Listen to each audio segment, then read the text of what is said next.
और संपूर्ण आयोजक टीम, दिल्ली आयोजक टीम का मैं बहुत बहुत अभिनंदन करता हूँ। और विशेष ब्रह्मचारी बोधि प्रकाश और ब्रह्मचारी प्रज्ञा रश्मि, ये दोनों हीरो का उनके लिए मेरे पास शब्द ही नहीं, क्योंकि उनके कारण ही आज जो कह रहे हैं कि नागरत्न की जो पहचान हुई है, ये पहचान इन कार्यक्रम के ही माध्यम से हुई है।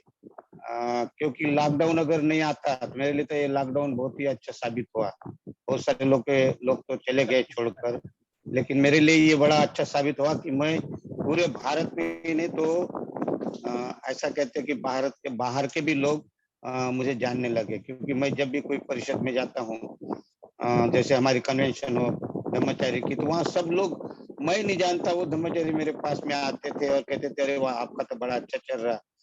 तो एक प्रकार की मेरी जो पहचान मिली है ये बोधि प्रकाश जी के कारण।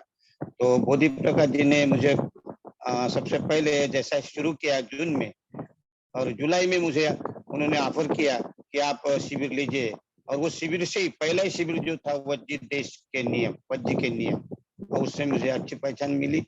करीबन 100 लोग रहते थे उसमें, पूरा फुल हो जाता था। तो मैं बहुत बहुत धन्यवाद देता हूँ बोधि प्रकाश जी का कि उन्होंने मुझे ये जो पहचान मिली, और ये मेरी पहचान नहीं मिली, तो जो देखने वाले जो हमारे श्रोतागण है, विज्ञ श्रोतागण, उनको भी एक अच्छा मौका मिला। अभी अभी जो विमल गाड़े मुंबई में रहती है और नूतन सतीश सिंह ये दिल्ली में रहते हैं, ये जब नांदेड़ में गए हैं, और ये जब नांदेड़ में गए हैं तो वहाँ एक दूसरे को पहचानने लगे। आपको मैंने वहाँ देखा, आप लोग विमल गाड़े अभी है ये कार्यक्रम में कि पता नहीं, लेकिन विमल गाड़े और नूतन ये दोनों यहाँ ऑनलाइन में एक दूसरे को जानने लगे। उपस्थित हैं। हाँ हाँ, विमल गाड़िया जी उन्होंने कि ये दोनों की अच्छी पहचान हो गई। नांदेड़ में गए थे अभी अभी शिविर में, आर्य अष्टांगिक मार्ग में चंद्रबोधि जी का उन्होंने किया है। तो दोनों ने एक दूसरे को पहचाना, ये कहाँ से दिल्ली कहाँ मुंबई कहाँ, लेकिन दोनों का परिचय जो हुआ है और अच्छे इनकी अच्छी मैत्री हुई है वहाँ। तो ये कारण क्या है कि बोधि प्रकाश जी का जो शुरू किया हुआ है दिल्ली केंद्र में ध्यान संध्या, ये कारण है। तो क्योंकि कहाँ काम, फिर दिल्ली रहे या देहरादून रहे, देहरादून में मैं जब देहरादून में गया तो खाली ऑनलाइन के कारण मैं जब वहाँ वर्कशॉप लिया तो 40 लोग, 40 धम्म मित्र उपस्थित थे। ये देन किसकी थी? ये ऑनलाइन की। दिल्ली में मैं शिविर लेने गया था तो दिल्ली में ऑनलाइन ऑफलाइन में 60 लोग उपस्थित थे और आने जाने वाले 15-20 लोग और थे। ऐसे 75-80 लोग उस शिविर में हाजिर हुए, जिसमें 15 लोग मुश्किल से रहते थे। वहाँ इतने लोग ऑनलाइन के कारण मुझे मिले थे। तो कहने का मतलब यह है कि ऑनलाइन में इतना फायदा मेरा भी हुआ है और आप लोग का भी फायदा हुआ है।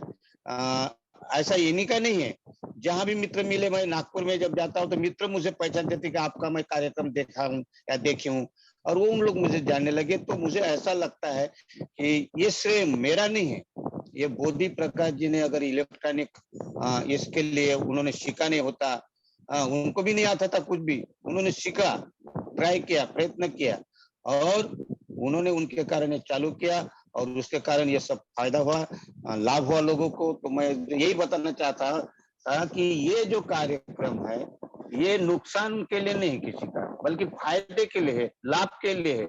अगर क्या मालूम कल कोई इसमें अगर सुनते सुनते श्रोतापन्न बन जाए, कोई श्रोतापन्न से अर्हत बन जाए, और ये अगर कार्यक्रम बंद किया तो वो फिर नीचे जा सकता है। जो श्रोतापन्न होने वाला है वो नीचे और भी अधोगति की तरफ जा सकता है।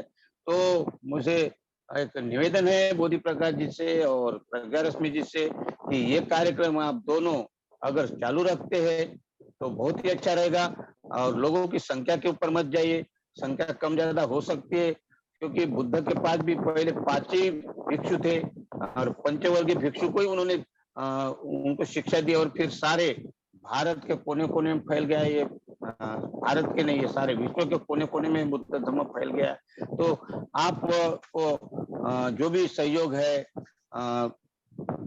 और जो भी आपको दिक्कतें आती है, अड़चने आती है, तो आप बताइए हमारे सारे मित्रों को, धर्माचार्यों को, और यह कार्यक्रम जारी रखे प्रज्ञा रश्मि और आप। और मजे की बात यह है कि प्रज्ञा रश्मि और बोधि प्रकाश से कहाँ से नए नए सूत्र लाते हैं और आपके सामने रखते हैं।